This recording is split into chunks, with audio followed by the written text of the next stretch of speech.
स्वागत है आप सभी का दोस्तों। उम्मीद करता हूं कि आप सब अच्छे होंगे। आज हम बात करेंगे चीन को लेकर के, क्योंकि चीन सोशल मीडिया के जरिए एजेंडा फैलाने में बहुत ही माहिर है और ये बात दुनिया भर के देशों को पता है। और ख़ास करके चीन अपने पड़ोसी देशों के साथ तो एजेंडा ज़रूर करता है सोशल मीडिया के जरिए, जिन देशों के साथ उसकी सीमा मिलती है। और विडंबना ये देखिए कि जितने भी देशों के साथ चीन की सीमा मिलती है, सभी देशों के साथ चीन का कमोबेश विवाद है सीमा को लेकर के। भारत के साथ भी चीन का सीमा का विवाद है बहुत लंबे समय से, और हाल के दिनों में ये विवाद जो है और बढ़ गया है। अभी चीन ने भारत के खिलाफ भी एक एजेंडा किया है 1 जनवरी 2022 को, जिसके बाद भारत में भी बहुत सारे लोग ऐसे हैं जिन्होंने ये सवाल उठाया कि आखिर ये है क्या। प्रधानमंत्री को सामने आकर के जवाब देना चाहिए। राहुल गांधी हो या फिर दूसरे जो नेता हैं, उन लोगों ने प्रधानमंत्री से सवाल पूछने शुरू कर दिए। दरअसल हुआ ये था कि 1 जनवरी 2022 को चीन ने सोशल मीडिया के जरिए एक वीडियो रिलीज़ किया। उस वीडियो में ये दिखाया गया है कि उसने ये कहा कि चीन के जो सैनिक हैं उन्होंने गलवान घाटी पर पूरा नियंत्रण कर लिया है, यानी कि गलवान घाटी चीन के कब्जे में है और एक एक इंच ज़मीन जो है वो चीन का है। भारत को एक एक इसमें से 1 इंच भी ज़मीन नहीं दी जाएगी। ये बात सोशल मीडिया के जरिए चीन ने फैलाया, जिसके बाद स्वाभाविक सी बात है कि जो भारत में जो सत्ता पक्ष के जो विपक्ष के जो नेता हैं वो तो सवाल करेंगे ही। राहुल गांधी हो या फिर दूसरे जो विपक्ष हैं, उन लोगों ने सवाल प्रधानमंत्री से पूछने शुरू कर दिए कि आखिर ये है क्या। राहुल गांधी ने साफ साफ कहा कि प्रधानमंत्री को सामने आना चाहिए और उनको अपनी चुप्पी तोड़नी चाहिए, क्योंकि चीन की सेना हर जगह भारत को आंख दिखाने का काम कर रही है और प्रधानमंत्री हमेशा की तरह आज भी चुप हैं, उनको सामने आना चाहिए।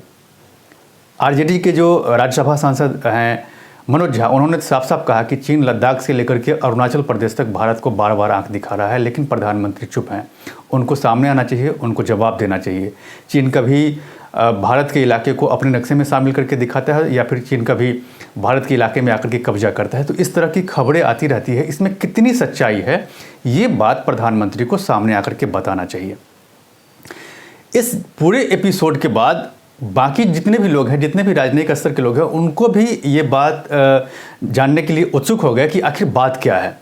क्योंकि चीन जिस तरह का उसने प्रोपेगेंडा किया, उस प्रोपेगेंडे के बाद सवाल उठना लाजमी हो गया था।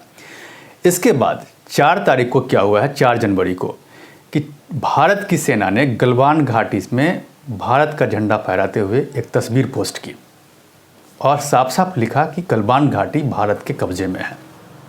और उस जो तस्वीर भारत की सेना ने पोस्ट की है उसमें साफ साफ दिख रहा है कि बर्फबारी हो रही है। बर्फबारी के चारों तरफ बीच में ही भारत के सारे सैनिक जो हैं वो इकट्ठा होकर के भारत का झंडा फहरा रहे हैं।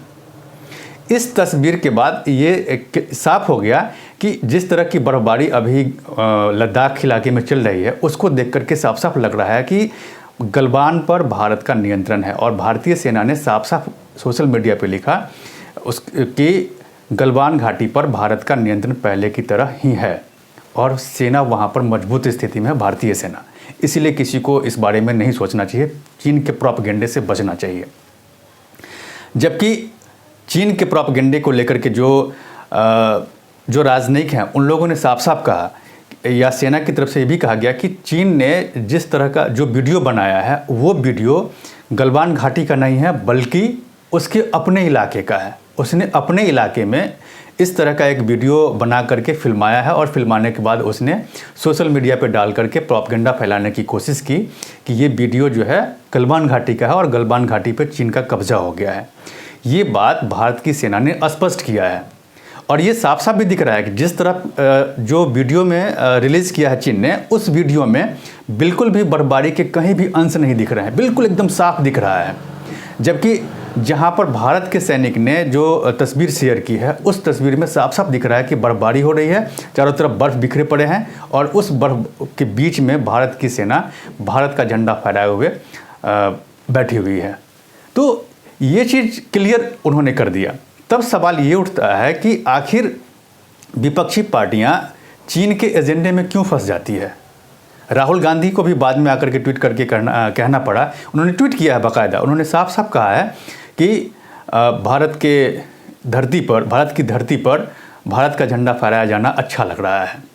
तो सवाल ये उठता है कि आखिर राहुल गांधी बिना फैक्ट चेक किए हुए कुछ भी क्यों लिख देते हैं। चीन के एजेंडे में राहुल गांधी क्यों फंस जाते हैं। और ये एक बार नहीं हुआ है, इससे पहले भी कई बार हुआ है। सोशल मीडिया के जरिए राहुल गांधी अपनी बात रखते हैं और प्रधानमंत्री से सवाल भी करते हैं, सरकार से सवाल भी करते हैं और चीन के एजेंडे में फंस जाते हैं, चूँकि जबकि उनको अच्छी तरह से पता है कि चीन इस तरह का एजेंडा करता रहता है। जिस तरह से अभी उसने अरुणाचल प्रदेश में किया कि 15 इलाके को अपने नक्शे में शामिल कर लिया है। ये दिखलाया है कि अरुणाचल प्रदेश का 15 जो इलाका है वो चीन के नक्शे में उन्होंने शामिल कर लिया है। तो इस तरह का वो प्रोपेगेंडा करता रहता है, लेकिन जो चीज़ें ज़मीन पर है वो बदल नहीं सकती। इस चीज़ को राहुल गांधी को समझना पड़ेगा और दूसरी जो विपक्षी पार्टी है उनको भी समझना पड़ेगा। तब सवाल ये उठना लाजमी है कि विपक्ष को चीन के इस एजेंडे से बचना चाहिए और चीन के एजेंडे में जो फंसते हैं इनसे उनको निकलना बहुत ज़रूरी है। और बिना फैक्ट चेक किए हुए सोशल मीडिया पर किसी तरह का सवाल करना भी मुझे लगता है कि बहुत गलत है। तो राहुल गांधी हो या फिर दूसरी विपक्षी पार्टी हो, उनको इस पर सोचना बहुत ज़रूरी है। तो इस पर मेरी नज़र बनी हुई है। अब आगे देखते हैं कि इस पर क्या होता है। आप मेरे साथ बने रहिए और मेरे इस YouTube चैनल को प्लीज़ सब्सक्राइब कीजिए। धन्यवाद।